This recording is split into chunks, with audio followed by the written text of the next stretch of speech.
ബലാത്സംഗ കേസുകളിൽ രാഹുൽ മങ്കുട്ടത്തിൽ എംഎൽഎക്ക് ഇന്ന് നിർണായകം. ആദ്യ കേസിൽ അറസ്റ്റ് തടഞ്ഞുള്ള ഹൈക്കോടതി ഉത്തരവ് കാലാവധി ഇന്ന് അവസാനിക്കും.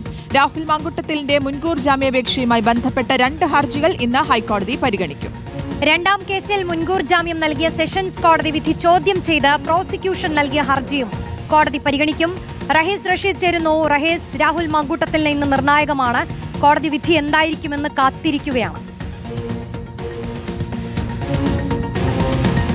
2 കാര്യങ്ങളാണ് രാഹുൽ മാങ്കൂട്ടവുമായി ബന്ധപ്പെട്ട് ഇന്ന് ഹൈക്കോടതിയുടെ പരിഗണനയിലുള്ളത്. ഒന്ന്, ആദ്യത്തെ കേസിൽ മുൻകൂർ ജാമ്യം ആവശ്യപ്പെട്ട് രാഹുൽ മാങ്കൂട്ടം നൽകിയ ഹർജിയിൽ വിശദമായ വാദം ഇന്ന് കേൾക്കുകയാണ് ചെയ്യുക.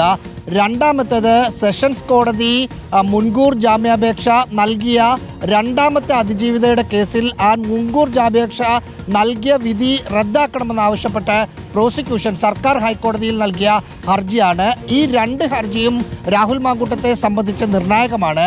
പ്രത്യേകിച്ച് രാഹുൽ പാലക്കാടാണുള്ളത്. SITയുടെ നിരീക്ഷണത്തിലാണ് മുൻ കോൺഗ്രസ് നേതാവായ പാലക്കാട് MLA ഇപ്പോഴുള്ളത്. ആദ്യത്തെ കേസിൽ മുൻകൂർ ജാമ്യാപേക്ഷ കോടതി തള്ളിയാൽ അപ്പോൾ തന്നെ രാഹുൽ മാങ്കൂട്ടത്തിലിനെ കസ്റ്റഡിയിലെടുക്കാനാണ് തീരുമാനം.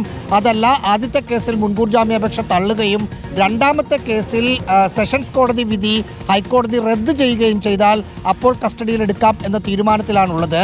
മറ്റൊന്ന്, രണ്ടാമത്തെ കേസിൽ സെഷൻസ് കോടതി ജാമ്യം നൽകുമ്പോൾ എല്ലാ തിങ്കളാഴ്ചയും ഒപ്പിടണം എന്ന് പറഞ്ഞിരുന്നു. അങ്ങനെയാണെങ്കിൽ രാഹുൽ ഇന്നായിരുന്നു ഒപ്പിടേണ്ട ദിവസം. സ്വാഭാവികമായും അതിലൊരു സാവകാശം രാഹുൽ കോടതിയിൽ ചോദിക്കാനാണ് സാധ്യത.